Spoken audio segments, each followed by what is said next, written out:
بسم اللہ الرحمن الرحیم۔ زندگی کی لڑائی اکیلے ہی لڑنی پڑتی ہے، لوگ صرف تسلی دیتے ہیں، ساتھ نہیں۔ خلوص اور اچھائی صرف الفاظ میں نہیں، اپنی نیت اور فطرت میں بھی پیدا کریں تاکہ آپ لوگوں کے عیب نہیں، ان کی خوبیاں دیکھ پائیں۔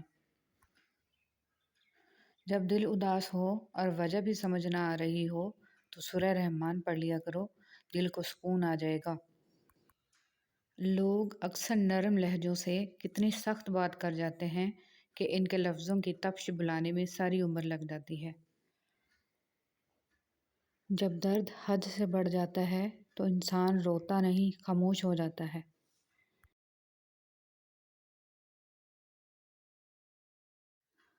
حضرت علی رضی اللہ تعالیٰ عنہ نے فرمایا، جو شخص اللہ تعالیٰ سے مدد چاہتا ہے، اللہ تعالیٰ اس کی مدد ضرور فرماتا ہے۔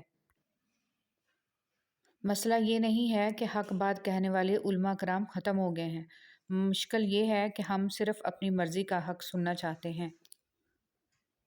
شیطان کو گمراہ کرنے کے لیے کوئی دوسرا شیطان نہیں آیا تھا، بلکہ یہی نفس تھا جس نے اس کو ابلیس بنا دیا۔ آپ کا ایک لفظ زخم بھی لگا سکتا ہے اور مرہم بھی بن سکتا ہے، اختیار آپ کے پاس ہے۔ دعا پہاڑوں کو بھی ان کی جگہ سے سرکا سکتی ہے۔ ایک مان ہی تو ہوتا ہے جو ہر کسی پہ نہیں ہوتا، کسی خاص پہ ہوتا ہے، اور اگر وہ آپ کا مان توڑ دے تو پھر اس مان کے ساتھ آپ خود بھی اس طرح ٹوٹ جاتے ہیں۔ خوشبو والوں کا گھر۔ حضرت ابو ہریرہ رضی اللہ تعالیٰ عنہ روایت کرتے ہیں کہ ایک شخص رسول اللہ صلی اللہ علیہ وسلم کی خدمت اقدس میں آیا اور عرض کیا، یا رسول اللہ صلی اللہ علیہ وسلم، میں نے اپنی بیٹی کا نکاح کر دیا ہے اور اسے اس کے شوہر کے پاس بھیجنا چاہتا ہوں، میرے پاس کوئی خوشبو نہیں ہے۔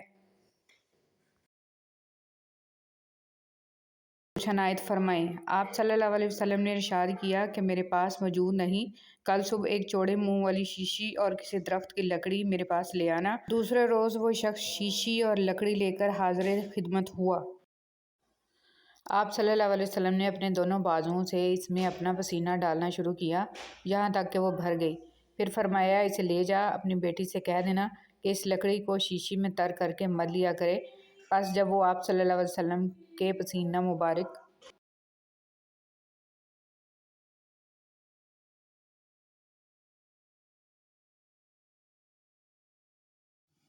کو لگاتی، تمام اہل مدینہ کو اس کی خوشبو آتی، یہاں تک کہ ان کے گھر کا نام ہی خوشبو والوں کا گھر ہو گیا۔ رسول اللہ صلی اللہ علیہ وسلم نے ارشاد فرمایا، چڑیا کو جتنی محبت اپنے بچے سے ہے، اللہ تعالیٰ اس سے بھی زیادہ اپنے بندے پر رحم فرماتا ہے۔ ظاہری عمر 63 سال پائی، پھر بھی 1400 سال سے ہمارے دلوں میں زندہ ہیں اور آج بھی کائنات کی خوبصورت ترین شخصیت ہیں محبوب دو جہاں محمد صلی اللہ علیہ وآلہ وسلم۔ اپنی خوشی کے لیے دوسروں کی خوشی کو خاک میں نہ ملاؤ، تمہاری وہ خوشی بیکار ہے جس کے پیچھے کسی کے آنسو ہوں۔ زندگی میں خوبصورتی صرف اللہ کے ذکر سے ہے۔ آپ جتنا اللہ کے قریب ہوں گے زندگی اتنی حسین ہوگی، آپ جتنا اللہ کے قریب ہوں گے دل اتنا مضبوط ہوگا، آپ جتنا اللہ کا ذکر کریں گے دل اتنا خوبصورت اور وسیع ہوگا۔ بس اپنے رب کے قریب ہو جائیں اور ہر چیز اللہ پر چھوڑ دیں، آپ کی زندگی خود ہی سنور جائے گی۔ سبحان اللہ و بحمدہ، سبحان اللہ العظیم۔